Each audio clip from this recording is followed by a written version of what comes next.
Ladies and gentlemen, boys and girls, the man you just saw run out of the picture is the very famous MMA player, Mike Johnson. How are we doing today, Mike? Terrific.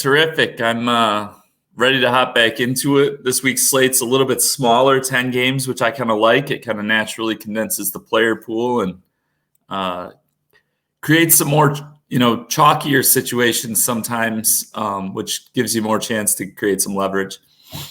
Yeah, I'm interested to talk about a few of these games. We just got done doing the breakdown with Hilo, and there was some unique spots there with a few of the games he has coming, especially with a couple of the trades that have taken place. And we're going to have a few of those here as well. So as Mike just said, this is the Edge breakdown. This is week 9. I can't believe we're halfway through the season already. It's crazy to think we're already there. And we jump into a game that I did not actually think, after the way both these teams have played, would actually come in at a 48 over under, but here we are, especially with the Raiders showing how well they do on the East Coast. Yeah. But let's take a look at it and see where we land. Yeah, absolutely.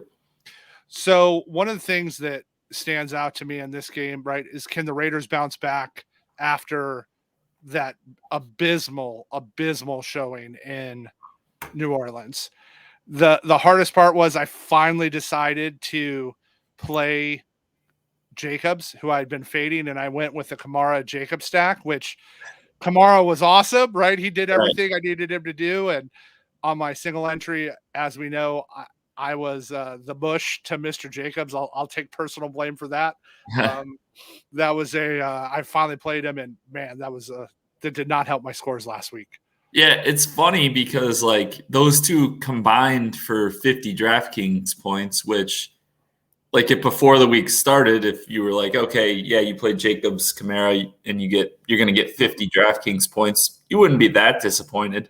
But with how it played out, and then with so many other running backs smashing, it's just like, oh man, this roster spot with 7 points is just destroying my dreams. Yeah, and my bank account and all of that involved.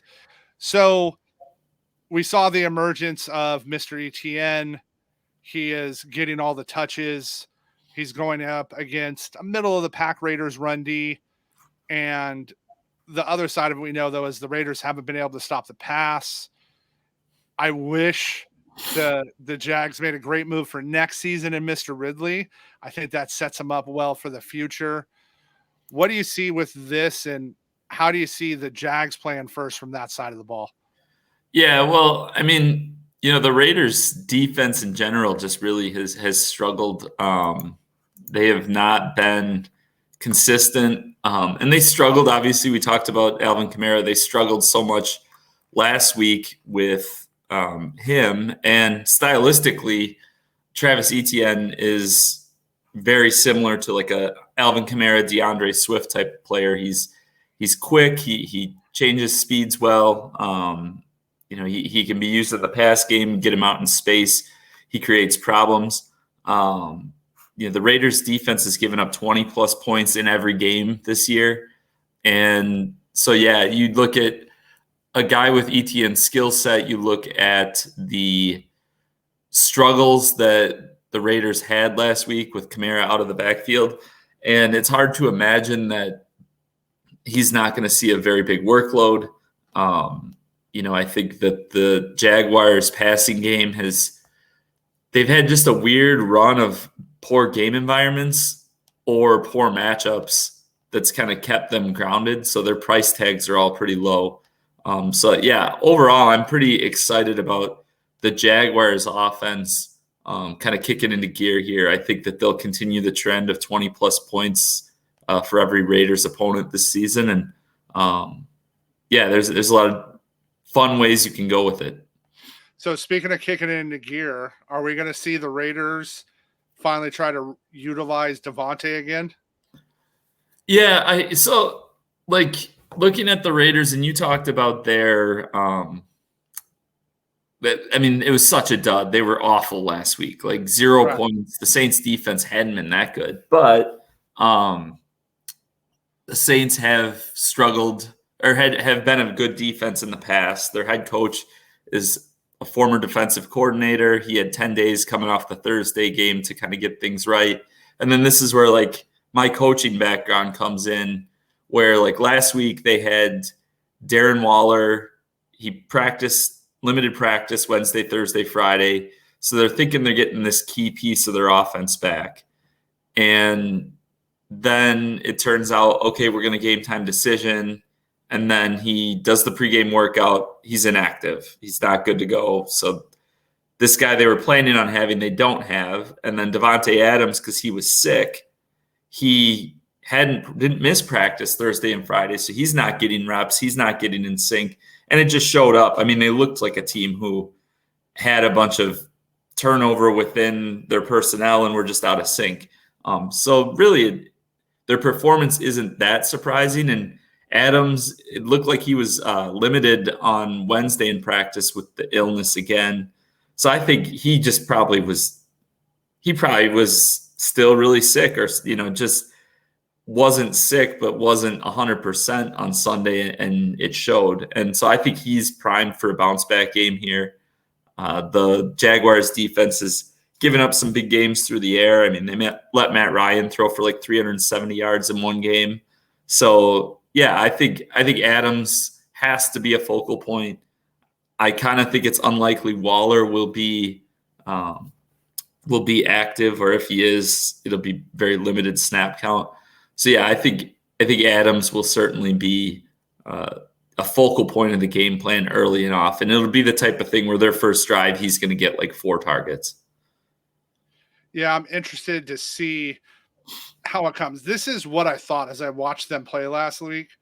Remember that scene in Varsity Blues where they go out to the club and they walk out and the sun's up? Yeah. I felt like they did that on Bourbon Street. That's what I think the Raiders went and did. I think they went and snuck out past curfew. They all went out to Bourbon Street all night and then rolled back in like, Lattimore's out. Jacobs has been smashed, and we're just going to go run these guys over, and didn't have the juice. That's all I could picture from them last week. Yeah, I mean, I don't know. I can't rule it out. So, yeah. Right. Normally you see the other way in Las Vegas now, especially like the hockey teams, even a little bit with, when some of like the bigger games are there. But with the hockey teams, when they're coming to Vegas, you see their performances for the last couple of years and how they performed. And if they were there a night early, those guys were rough the next day. Mm-hmm. It kind of seemed like it was how they're there. But I think he, on a serious note, had a good point, right? Davante was sick. Waller's out. Mac obviously put up the points for them. And I think this game gives some good leverage points off the field because of how bad the Raiders were last week. I think we're going to get some lower ownership, which actually excites me here. Yeah, I mean, it's not, Jacobs' price has come down a little bit. He'll still be somewhat popular, and the running back, the pool of running backs this week isn't as strong as last week was. Right. But also he's not going to be like runaway. Like if last week just had not happened, if like you just erased week 8 from the whole NFL and we were just sitting here with this game and Jacobs was coming off his previous 3-game stretch and he was $7,300, he'd be 35-40% owned. He'd be 40% all day. Yeah. Right. So he's still going to probably come in at 20 to 25%. But, if we're looking at the macro state of what happened last week and kind of willing to be like, okay, it was, they laid a dud, it happens, but this is a new week, then yeah, I mean, it's funny how, and one of the Oracle questions this week, we talk about chalk and what chalk actually means. And I think it's just understanding there's also times where it can be a player who projects relatively popular, but if they're less popular than they should be, or they would be if the circumstances were slightly different, they can actually be like a player that they're creating leverage. And then you look at Adams, who with the other high-priced receivers on the slate, he's kind of likely to go overlooked just because it's hard to click the button on the guy who just put up 1 point. Like he had a 1-point game. It's hard to click the button on that guy for $8K when you've got all these other really good receivers in that same range. But he's got a chance to see 12 to 15 targets in a solid matchup. So, sub 5%, that's appealing. Yeah, that's it's downright sexy is what it is at sub 5%. Let's be honest. At sub 5%, the leverage that's going to give you on the field is massive. So I'm interested to see where that goes. So speaking of sexy wide receiver ones, we got Mr. Justin Jefferson, and an interesting game this week, right? We have to talk about the big trade first that the Vikings went out and got TJ from Detroit. Really interesting trade for me. And Mark and I talked about this. It says a lot to me. One, he was the 8th pick in the draft. And while he's owed $9 million this year, they just said we're not willing to pay him. I think more than the passing offense that a lot of people have gone towards, I think this is going to benefit Dalvin a lot because TJ can actually block, unlike Irv. Irv can't block. That's one of his biggest issues is he can't run block. And TJ's from tight end university. He's a Hawkeye. Yeah. And he has that ability. It gives him another weapon. And this says to me, the Vikings also think, hey, we have a real shot to win, not only here, but to go deep in the playoffs and let's push and take a run at it. So I'm interested to see on where that goes and what they can do this week.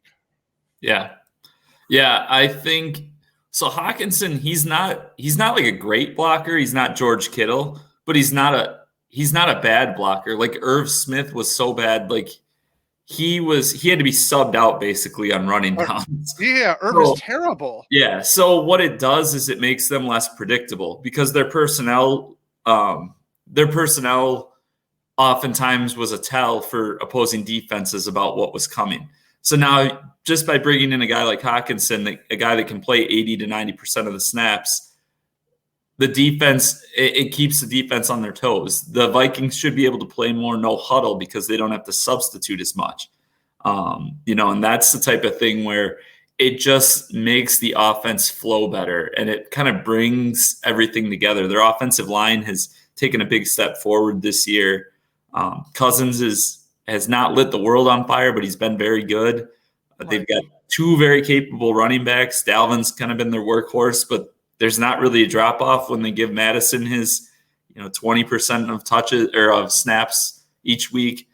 And there's just a lot to like for this offense in general. And obviously they're in the driver's seat for their division right now. So on the short term for this week, I'm kind of unsure what Hawkinson's tight end can kind of be a tricky position to learn, especially coming into a new system, coming on a short week. He was traded on Monday. Was it Monday or Tuesday? Yeah, I think it was Tuesday. He was traded at deadline day. Yeah. So, there's things with that. He's got to travel. He's got to get in. So it's like, well, I don't know how much of the game plan he'll be in. I'm more excited for it long-term than short-term, but I mean, he's going to play. And I think just his presence is going to help the offense. The passing game is what I'm really interested in this week. Yeah. So that's, so let's go over to that. Why bring up, I think it's good for Cook. You hit the nail on the head on it actually opens up for them. I'm going to relate it to the Phillies this week against Lance McCullers, right? Harper saw he was tipping pitches, right? He calls Braum over. Everybody's seen the video clip of it now. If you haven't, go check it out. Harper saw it and said, hey, here's what he's doing. Here's where he's throwing his curve, and here's where he's throwing his fastball. And look at it. And Braum hit one to the moon as well. And they ended up hitting 5 homers in that game. Mm-hmm. I think you said it best there where you're talking about they had to pull Irv to run the ball. So they were tipping their pitches when they had to switch personnel out. I think while he might not be involved in the offense game plan a lot, I think TJ is going to get a lot of snaps in that. It opens that door up, even if it's just to block and to change it to where they can run that no huddle, let's go game. And what I'm excited about is on the other side of the ball with Heineke now, this is opening up this offense where this could turn into like an early, Detroit-Seattle game we're sure this game's at 43.5, but when we're said and done, if this game's 38-35, would you be shocked? Would you be like, oh my gosh, we didn't see that coming?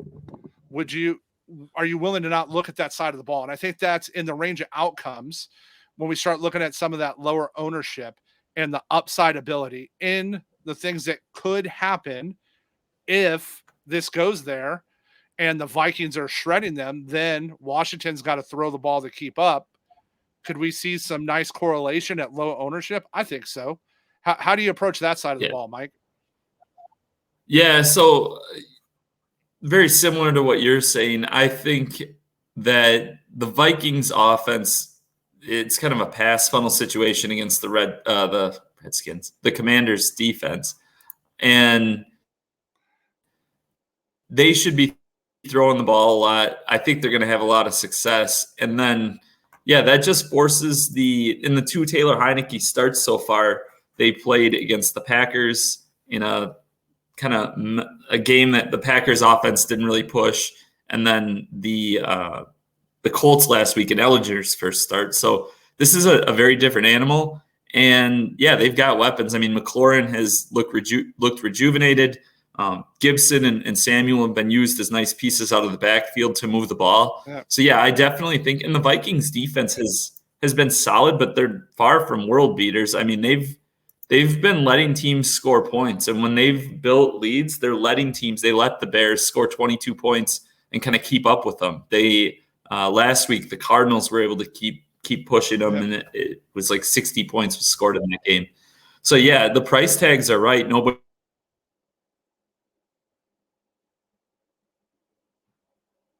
Oh, Mike froze here. Just with how the game kind of sets up.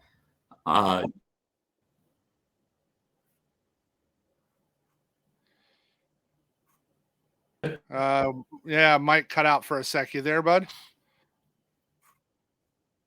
We lost him. I'm here. You got me? Yep. All right, we're good now. You cut out for a sec there. We'll see if we can edit that out in post-production. Okay, we're good? Yep. Okay. We're good now? All right. All set. Where did I cut out?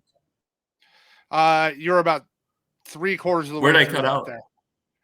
You're about 3/4 of the way through that there. So okay.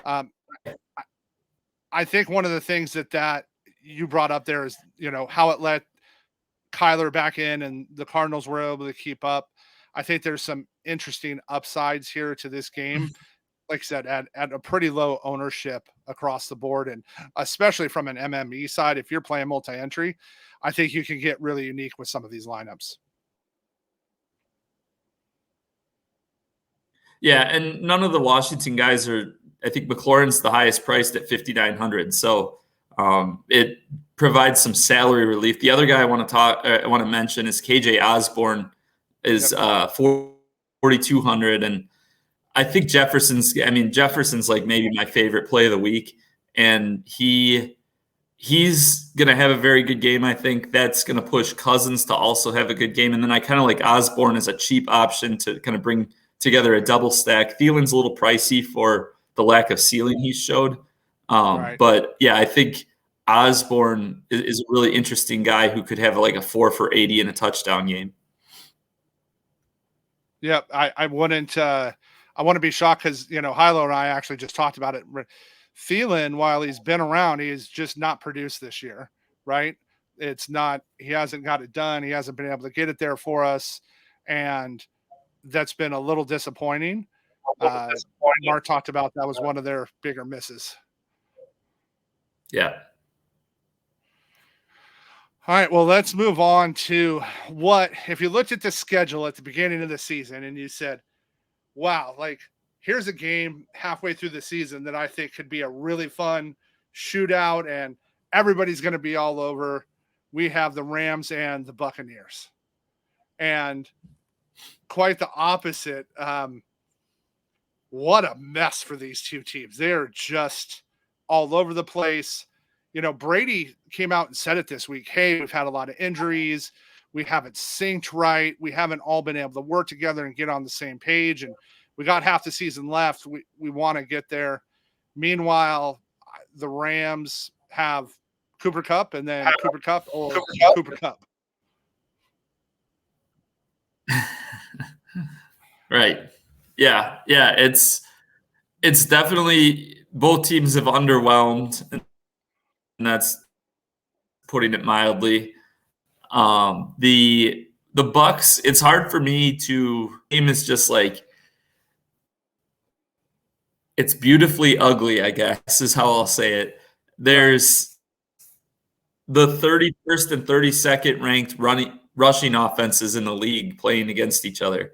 And the Rams run defense is ranked really high, and the Aaron Donald and everything.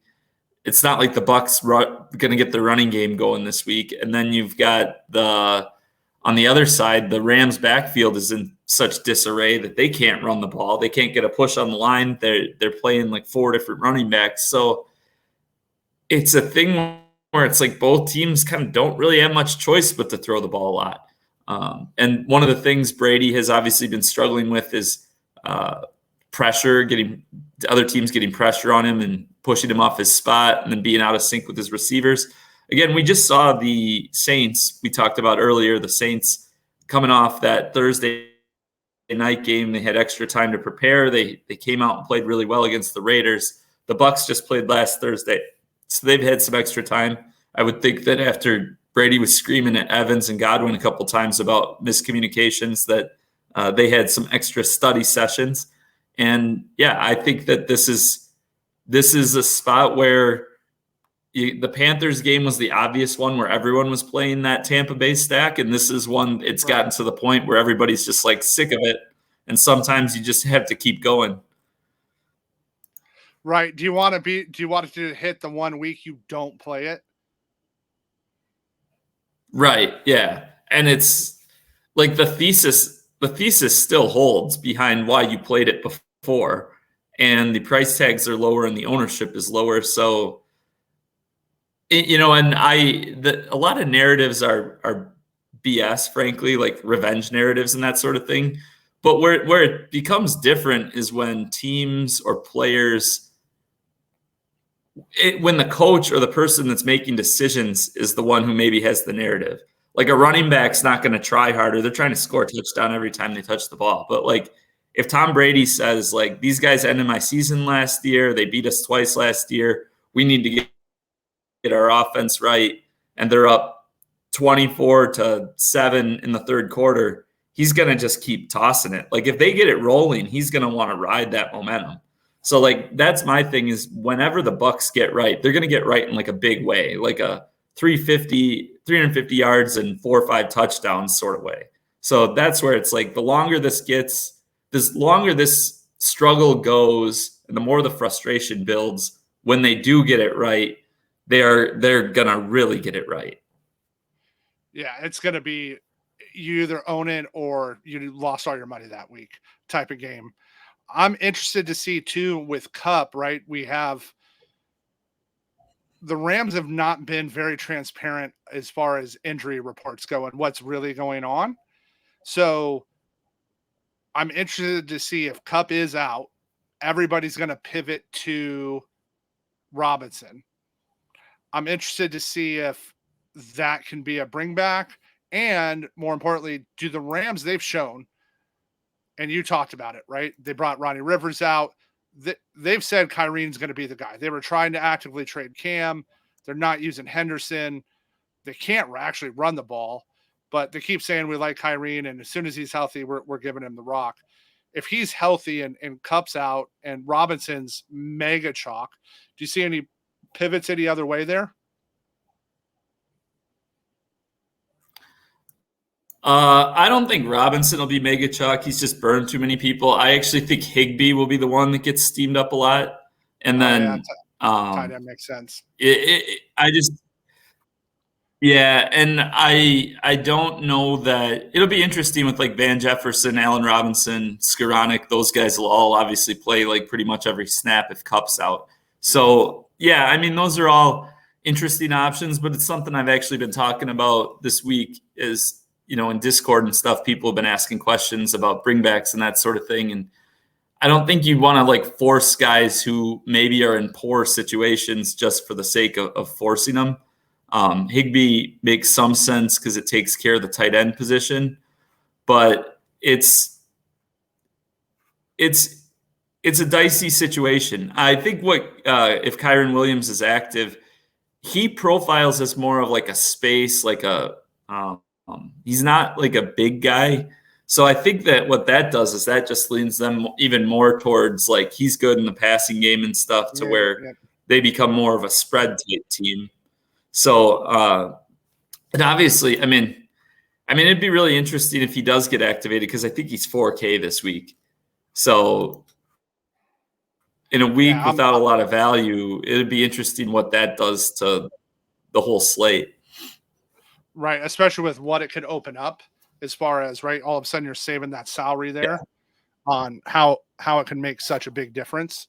So interested to see there, and we're going to continue to watch that game. And we're going to finish up here with the big NFC West division rivalry with the Seahawks and the Cards. Real close to 50 on the over-under. I'm surprised. It feels like everybody's off Geno already when he's played so well. Am I reading into this wrong? Are we looking at this wrong? And, how much better the Cards are looking with Hop back. I'm excited for them to get Hollywood back and see how they can operate moving towards the end of the season. Yeah, I think Geno will still garner ownership. I think he'll be somewhat popular. The fact is he's a quarterback who's playing in it might be the highest total game of the week, and he is sub 6K. So, and he's got two really good receivers that you can pair him with. So I'd be surprised if he's not at least like 8 or 9% owned, but that's not like, it's not like anything you have to avoid, but it's not like you're smashing him at 2% or something. So yeah, I don't think he's forgotten about. I think he's a fine play. Arizona's defense has in general been pretty good this season. They've kind of held things in check. But also, we saw last week in that Vikings game, the Cardinals offense, and with Hopkins coming back, kind of their offense becoming more consistent and being able to move the ball and kind of pressure teams more, it gives them greater chances to be involved in these little bit higher scoring games, which we've seen in consecutive weeks, 60 plus points from their games, when prior to that, most of their games were in like the 40-point range total. So yeah, I think this is a really interesting game, especially because they played 3 weeks ago, right? And it was a total dud. Right. So yeah, that's kind of where I'm at. Oh, go ahead. I was going to say, what's interesting to me is where you're going with that is we have, right, they played 3 weeks ago. Tight end, you just brought up earlier, and we talked about it with Hilo.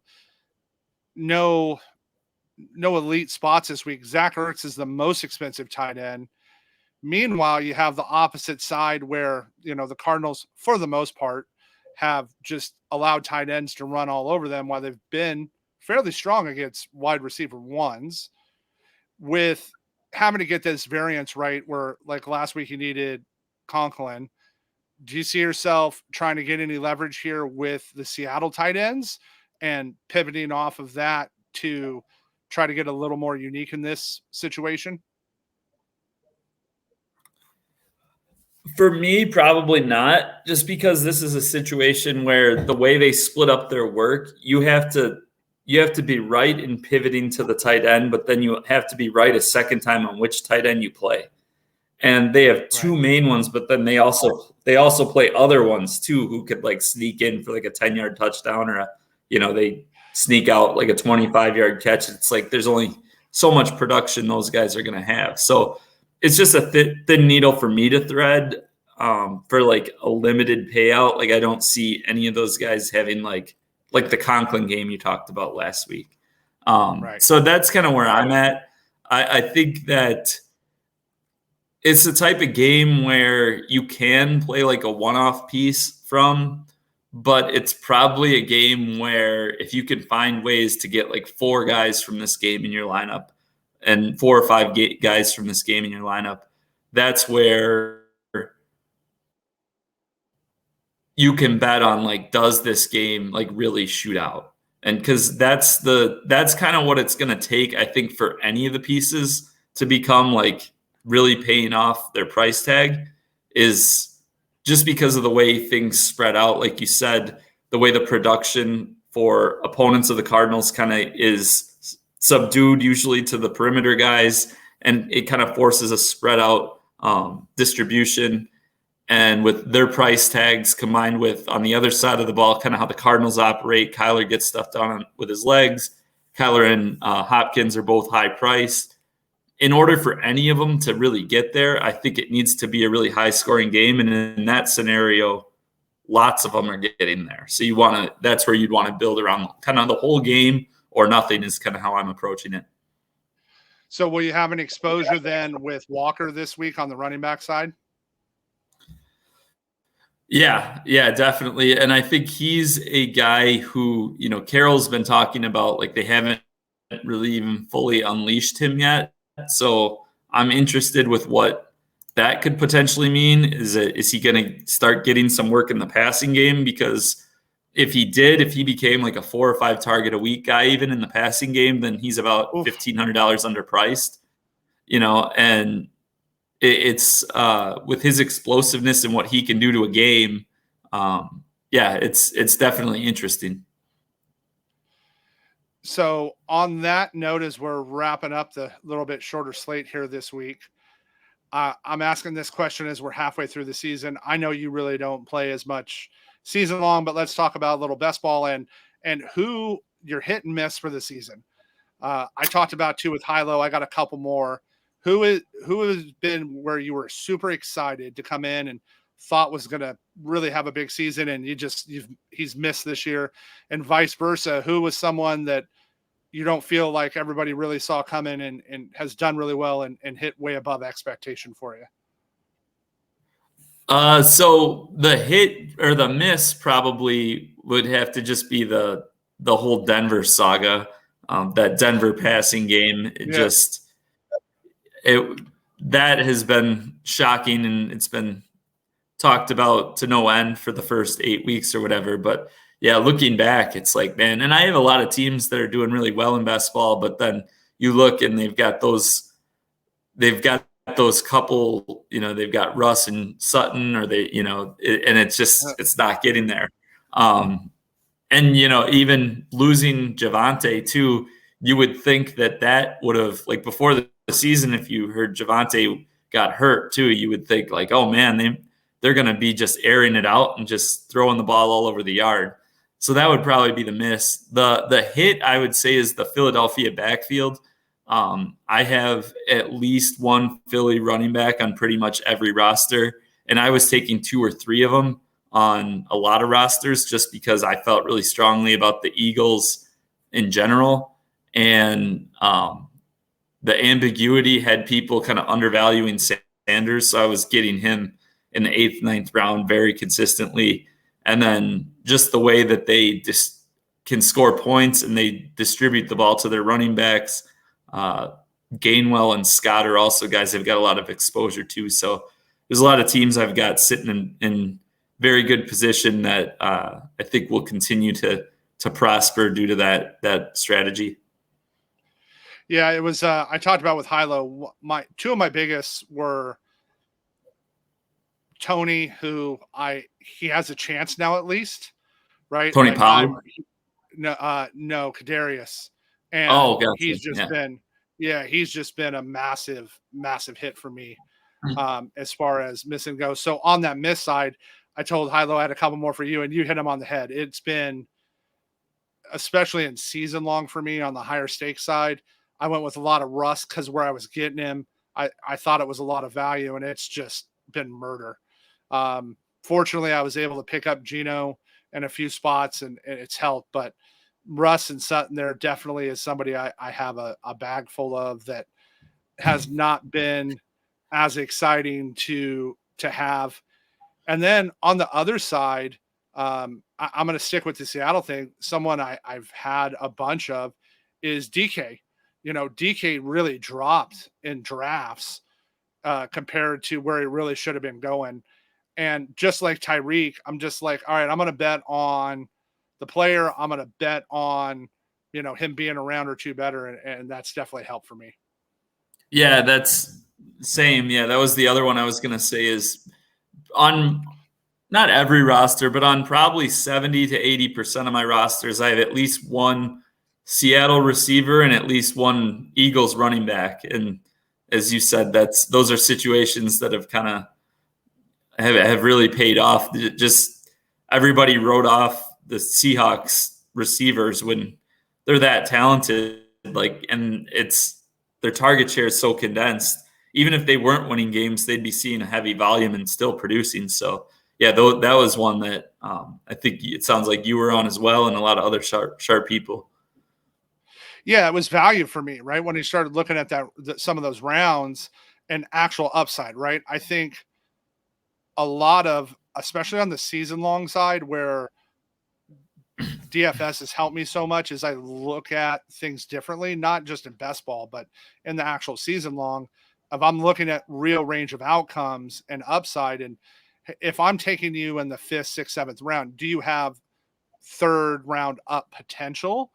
And there's always going to be only a handful of guys, if that really have that, right? Like I was getting Tyreek in the 3rd, DK in the 6th, like that, those are where you can really make a huge difference versus letting some of that value fall. And I missed on the quarterback side, right? I took a lot of Russ and I didn't take, I have Allen and Mahomes, and Hurts exposure. I don't have enough, right? I wish I had more there to really, offset that. So always interested to see as we get halfway through the season, things we'll look at, and it'll be interesting to see at the end of the season when we're having this conversation, look back and say, wow, like look who really turned it on in the second half and who really made a difference, who got healthy and was able to go there. One of the things Mike talked about earlier is our Discord's really active. We are in there actually answering questions for you from everything from props to DFS to season long side. We'll even get answered for you, and lots of opportunity there. And we'll look forward to seeing you guys there over the weekend, and have a good one.